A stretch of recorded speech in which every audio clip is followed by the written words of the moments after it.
They told you a story, and they told it so many times that it began to sound like truth. A story where the first woman was cast out because she was wicked, where her independence became rebellion, where her freedom became sin.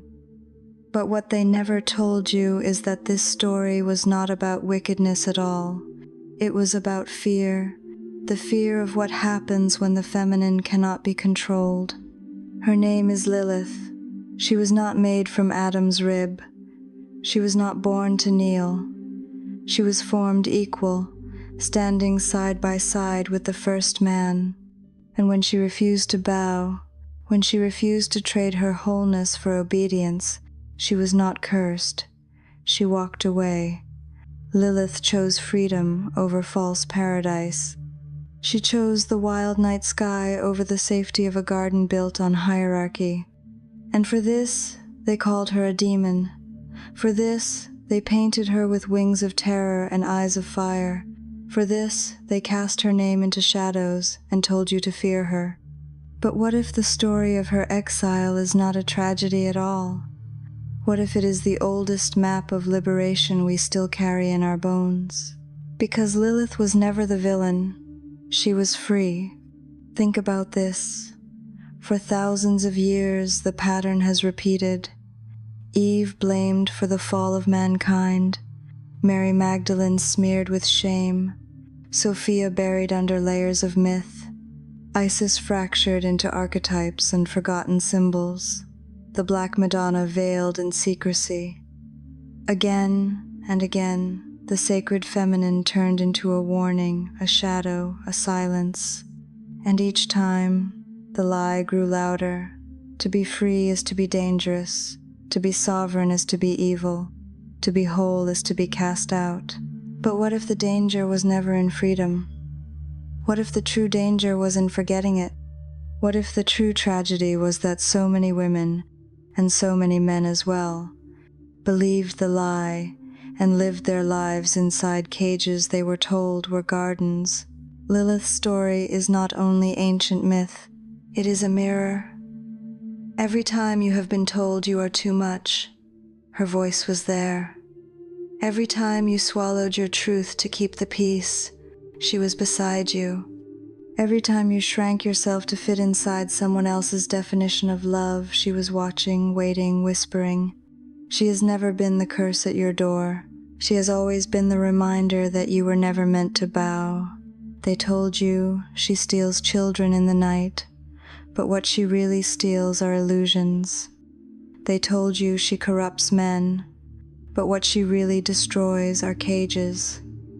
They told you she haunts the darkness, but she is the darkness that protects, the fertile void where seeds are planted, the womb of creation itself.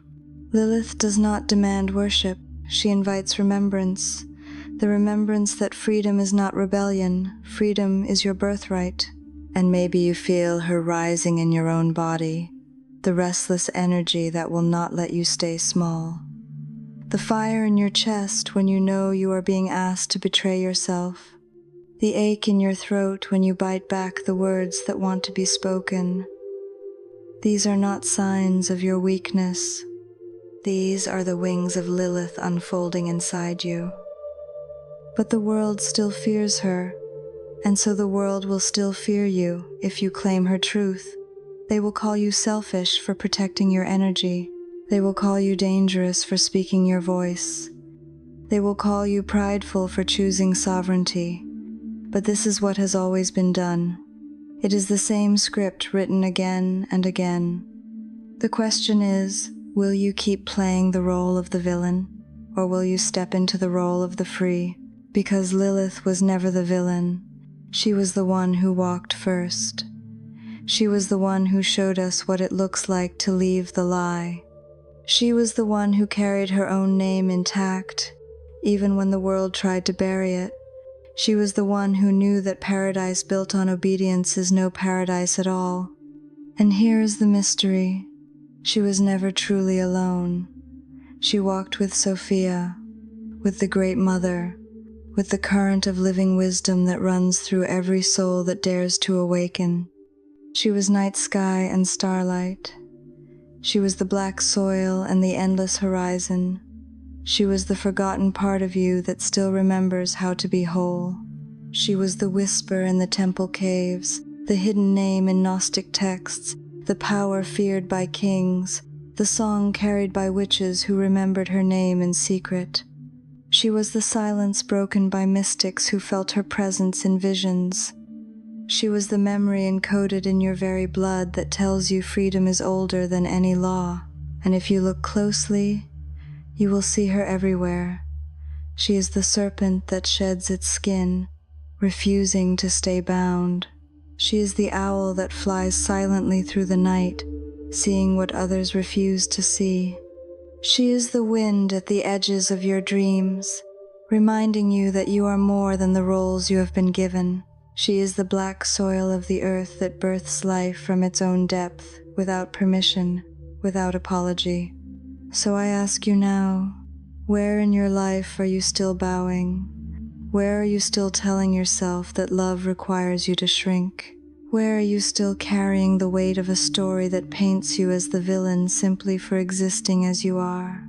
Lilith calls you to lay it down, to step out of the garden, to walk into the night with your head high, to feel the wings you thought were broken rise again on your back, to remember that the feminine is not meant to be tamed, but to flow like rivers, to burn like fire, to breathe like the wind, to birth like the earth itself. Lilith is not outside of you. She is not a shadow to banish. She is the part of you that chooses truth, even when it costs you comfort. She is the part of you that refuses silence, even when it costs you belonging.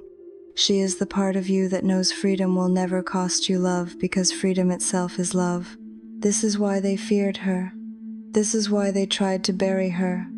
And this is why she rises again now, because the time has come for her story to be told differently, not as a warning, not as a demon, but as a reminder. Lilith was never the villain. She was free, and when you remember her, you remember yourself. If this message stirs something ancient in your soul, subscribe, because the next part of this series goes even deeper. The forgotten light in you is remembering. Don't turn away now.